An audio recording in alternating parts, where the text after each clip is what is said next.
Hello, তো এটা আমার কাছে আজকের হ্যাপি সানডে। তো বেরিয়ে পড়লাম বরের সাথে। আর কোথায় যাচ্ছি তোমাদেরকে সবটাই দেখো ভিডিওতে। তো বলেই দিই, আমি যাচ্ছি পাখি আনতে। তো তারপর আমরা দুজন বেরিয়েছি এদিক ওদিক ঘুরতে ঘুরতে, তারপর চলে গেলাম পাখি আনতে। ওখানে অনেক ধরনের পাখি রয়েছে, তো সেটাই তোমাদের সাথে দেখাবো। দেখো কি সুন্দর সুন্দর লাভ বার্ড ছিল, তারপরে আরও কী পাখির নাম বললো, আমারও তো মানে মনে টনে নেই। যাই হোক, আমি জাস্ট বদ্যি পাখি কটা মাস ওদের ধরে পুষছি।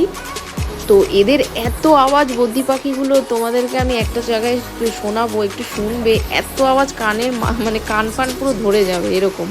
তো একটা দেখো এখানে মানে পাখিটা দেখো হলুদ কালারের রয়েছে, যেটা এরকম মানে জালের মধ্যে এরকম আটকে ধরে বসেছিল।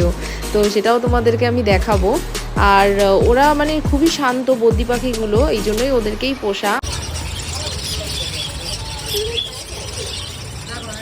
তো শুনলে তো কান ফান ধরে গেল, তো ঠিক এরকম আওয়াজ। তো আমি দুটো পাখি নিয়ে নিয়েছি, বাড়িতে গিয়ে তোমাদেরকে দেখিয়ে দেবো। তো আমরা দুজনে একটু স্ন্যাক্স খেয়ে নিলাম, দুজনের একটা করে ড্রামস্টিক নিয়ে নিয়েছি। তারপরে আমরা চলে গেলাম একটা দোকানে, যেখানে ও বললো যে একটু আলু ভাজা চিপস পাওয়া যায়, ওটা নিতে। তো ওখানে দোকান থেকে নিয়ে নিলাম। তারপর একটু ঠাকুরের জন্য ফুল নিয়ে নিলাম।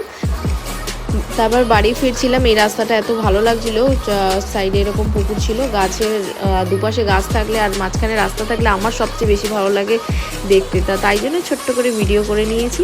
তারপরে আমরা অলরেডি দুজনেই বাড়ির রাস্তায় চলেও এসেছি। খুব মজা করেছি আজকের দিনটা, ভীষণ মজা লাগলো। তো এই দেখো আমরা বাড়ির সামনে চলেও আসলাম। আর আমরা চাউমিন আর পকোড়া টাইপের নিয়ে নিয়েছি রাতের ডিনারের জন্য। চলো টাটা।